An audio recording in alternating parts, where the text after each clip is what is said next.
Strong test scores can make your application really stand out. So think of them as an optional boost. So you have a 1550 SAT score and a strong GPA.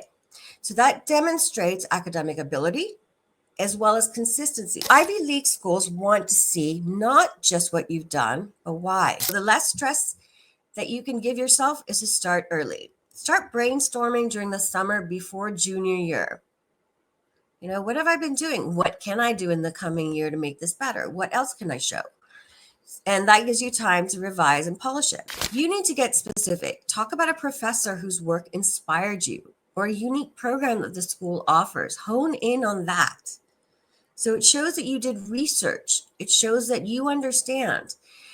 Don't just think, oh, it's an Ivy League, and so I have to have this, this, and this, and this, and that's the only way it's going to work.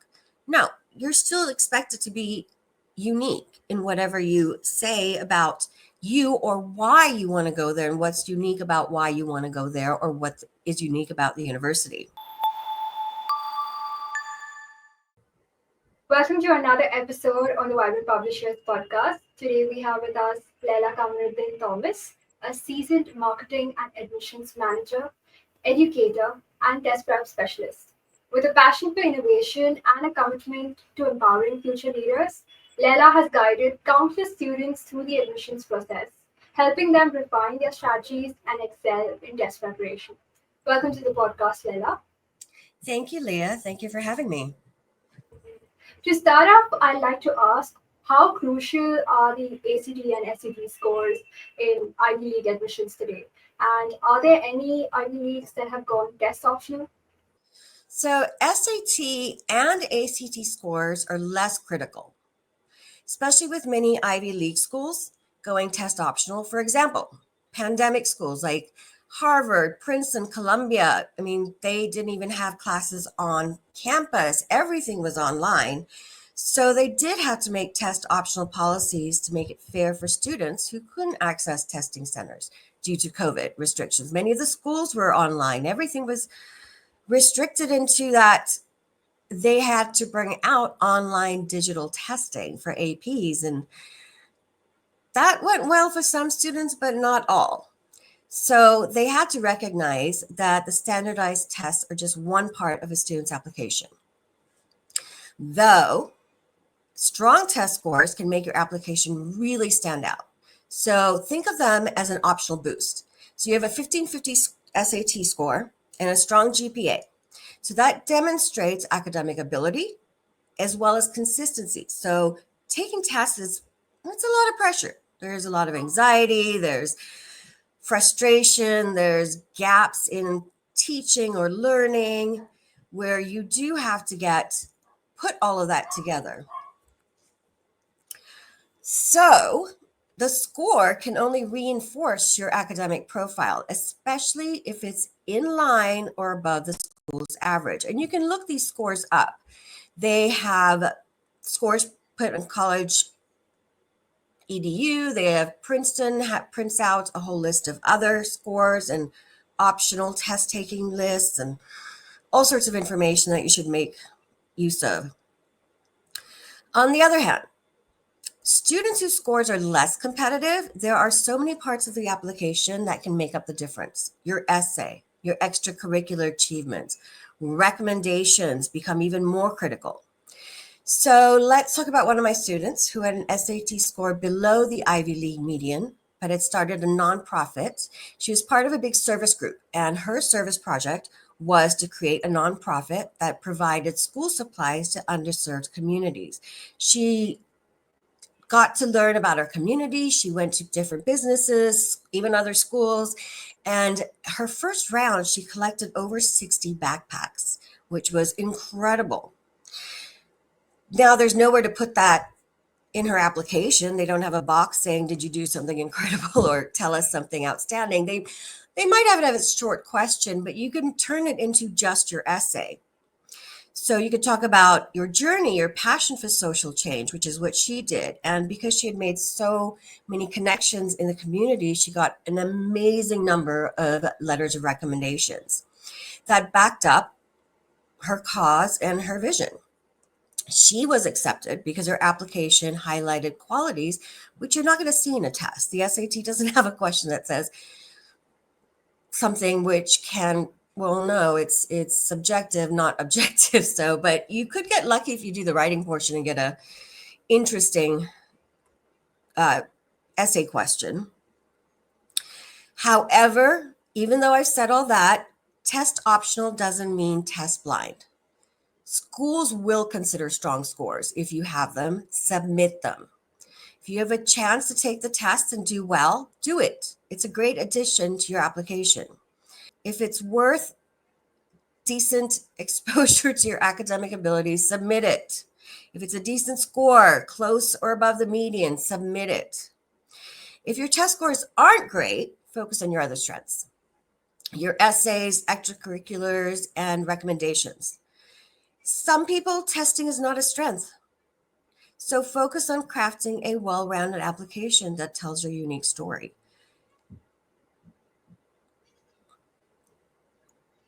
Great. So you mentioned that, there are so many key elements, right? SAT and ACT scores are just a part of the puzzle. And I'd like to ask you if you could mention those key elements that help stand out an Ivy League application. So think of your application as presenting yourself as a full package.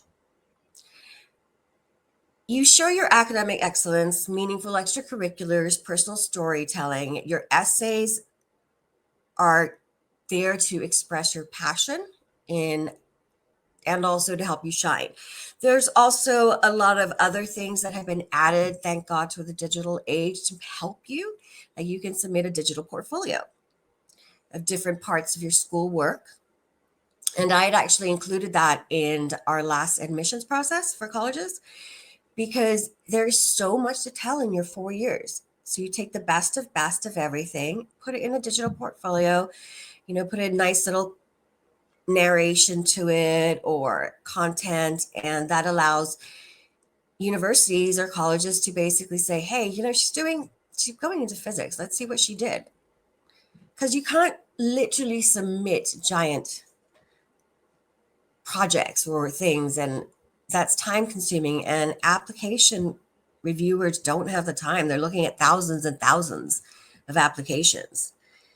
So another one that you could do is I had advised a student, this is an example to let her shine.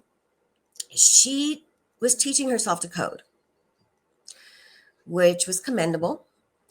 And she wanted to create something that would help local farmers monitor crop health. So we live in wine country in Sonoma County.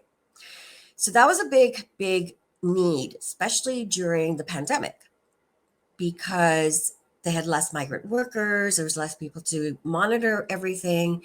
And so this app kept a consistency of climate change and basically growth of the grapes. It was powerful. Her personal interest in coding to a real world impact.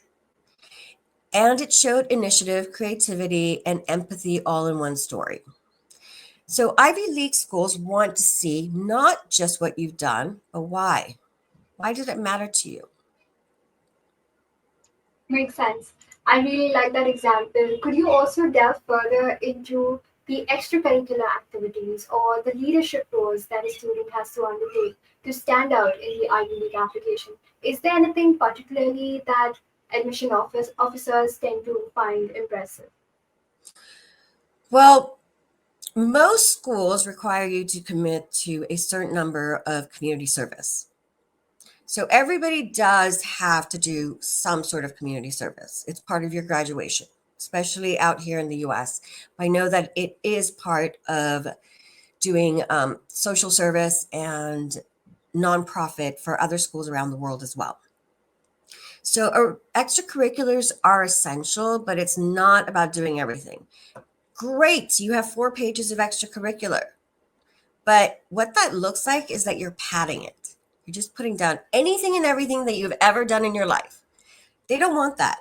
They really want it to be about a few things done really well. They love to see depth and leadership. So pick your top 5 extracurricular that you did. It is very possible that you only did them in your junior, senior years because freshman, sophomore was tough. It could be possible you started off doing a lot of them and then focus on your studies. What they want to see is what you did do. And of course, do try and keep something every year that you could use, either an extracurricular service or both. You are going to college to become the next leader. Show them how you've already started.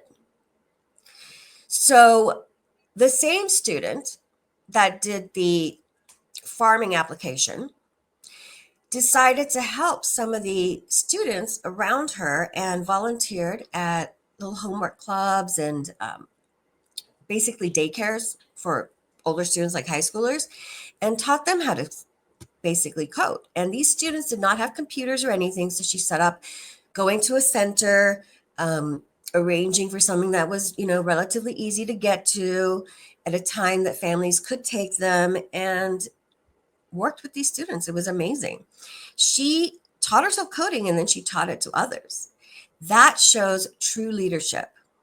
But what was more was that she wanted to go into computer science. So that aligned very, very well with what she wanted to do. We also had a student who volunteered at a food bank. And most people that visit food banks are usually financially illiterate or can have a limit to their literacy for program for families. Many, it's just language barrier.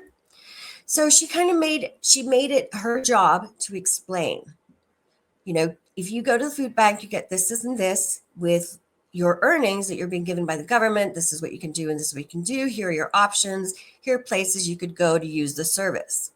Again, this is initiative and genuine passion for helping others, showing you have the ability to be a future leader or that you will become a very important part of a community. So the key is to focus on activities that resonate with you. If your mom made you take tennis lessons for 6 years, but you hate tennis, don't write about it. I mean, you could say you took the tennis lessons in one quick sentence or prompt, but don't spend your time explaining it because it'll show that you're not passionate about it.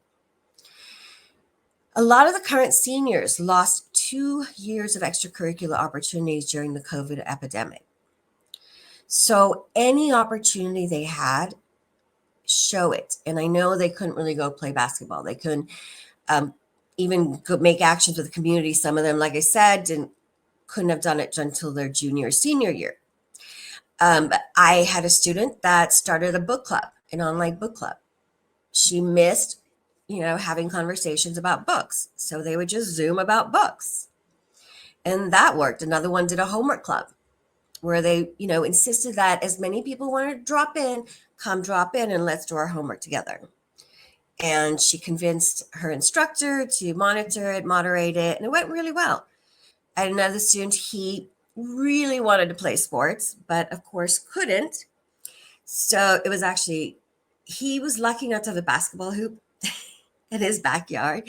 And he had another friend who did, and then another friend who did, and the word just got around and they would just compete, seeing who could shoot the most hoops. And that was actually really fun. Some of them actually were very creative. They did like just anything that really showed that, you're committed to doing more than just picking up a book and reading it for school. Makes sense. So it's all about not only growing yourself, but also ensuring that others grow around you. That shows the idea of being the true leader. Absolutely. Education is not a individual pursuit. You are with other people throughout your years. Your education is shared with other students, other community members. You are part of a community. Right. Moving forward, because you are an expert in education and admissions, I'd like to ask you what are some common mistakes that you've seen students making while applying to Ivy League colleges, and how can they best avoid them? So the biggest mistake is being too generic. These admission officers will read thousands of applications. So statements like, I want to attend because of the prestigious faculty, that doesn't stand out. I can pretty much tell you that almost every student will write that at some point in somewhere in the application. You need to get specific. Talk about a professor whose work inspired you or a unique program that the school offers. Hone in on that. So it shows that you did research. It shows that you understand. Don't just think, oh, it's an Ivy League, and so I have to have this, this, and this, and this, and that's the only way it's going to work. No, you're still expected to be unique in whatever you say about you or why you want to go there and what's unique about why you want to go there or what is unique about the university.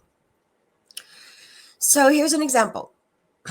A Yale program that lets undergraduates conduct independent research, tying it to maybe if a student was interested in climate change. The student could write about how they're very excited that they would be able to do something with that course and they intend of taking that particular class. And that would be fulfilling their passion. That shows a meaningful commitment and also connection. If you're just adding, just things to make it look more full, they can tell you're padding, like I said before. Stick to what you really know, show your passion, and show something. Even if it's the simplest thing that you did, show it to them. Ivy Leagues don't always do what people think in the sense that they're looking for the top 3 students. They're looking for someone to fit into their community, but they also want to fit into yours. And legacy plays a part, but not as big as you would think. Good. That sounds very interesting. Beyond academics and growth, I'd like to ask you if the application process does seem a little overwhelming. So, balancing academics, personal growth, and applications are very stressful for students. So, what are your 3 tips that you would like to give to students to handle those pressures? The absolute first part is first, start early. Do not, if you have a November 1st deadline, don't start it September 1st. Start working it over the summer. The earlier you begin planning, the less stressed you'll be. It is stressful, especially if you're applying to multiple schools and they all have a different application process. And their deadlines could all be the same. So, and they each one has a different essay title, each one has a different prompt. That's a lot of writing and a lot of being creative with your writing and passionate with your writing. So the less stress that you can give yourself is to start early. Start brainstorming during the summer before junior year. You know, what have I been doing? What can I do in the coming year to make this better? What else can I show? And that gives you time to revise and polish it. Second, time management. You need to have a weekly schedule. And I know teachers tell you this all the time, time management, time management, time management.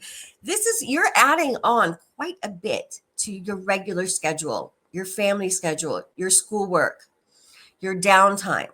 So create a weekly schedule to balance your schoolwork, your applications, and the downtime. So I had a student who would spend Saturdays, like the first part of Saturdays, writing the essays and the prompts and working on those. But Sundays were only for relaxing, and that managed her stress beautifully. And also, don't forget to take care of yourself. It's a very intense process. You have to step away to do something you love while you do it.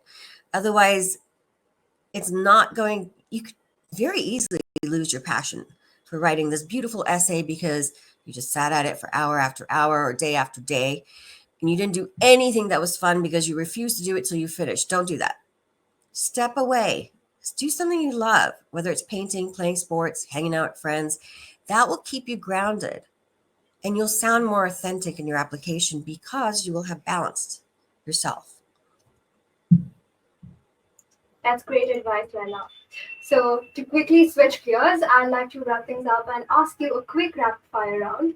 For each question, you could give few words. So, the first one is one thing every SOP must include. A personal story. We all have a personal story. We're all unique. Show it, shine, connect it to your goals. Right. One myth that every Ivy League admissions has and you'd like to bust? It's only for wealthy students. Absolutely not true. Many offer amazing financial aid. I know so many students that went on scholarships, but there are also so many financial aid options for students. Just apply. If you want to go, apply. Right. One thing that students should focus on while applying, also, but also during their high school years. Is there anything specific? So you have to be passionate about things, which all of us are passionate about one thing or the other. And you should pursue those passions deeply, however you can. It's all about quality over quantity. If you have only that one thing that you have spent your 4 years being so passionate about, make sure you include it if it's just one thing. But the fact that you showed growth and you did this for 4 years and commitment, that shows so much. So quality over quantity. Right. The next one is the best time to start preparing for Ivy League applications. Believe it or not, ideally sophomore, junior year. Junior, sophomore year, it gives you a personal goal too. And it's something that you would try to achieve through. You know what this university is about. It also helps you hone in on what you want to do at university. Junior year, you should be rocking those choices. You should be ready to write those essays. You should be focusing on digital portfolios. Also, finally, I'd like to ask you if there's any advice that you'd like to give students who are applying to Ivy Leagues very soon. A very big one, be authentic. Don't try to fit a mold. Show them who you really are, because that's important. Like, the university has to fit you and you have to fit the university and the community. So be authentic. You don't have to put on, like, you don't wear ties and a blazer in your admissions process if you're an artist and you want to wear your most colorful, sweater, because that shows you're happy, you're feeling. I mean, just even something as simple as that. Just be authentic. Show them who you really are. Great. Thank you so much, Laila. I'm sure this advice will definitely help all the students who are looking to stand out in their applications. Thank you so much again. Thank you so much, Leah, and thank you for having me. Good luck to everyone out there. You've got this. And to our listeners, thank you for tuning into this episode on the Vibrant Publishers podcast. Be sure to subscribe to our channel for more impactful conversations and expert advice. Until next time, see you soon and all the best.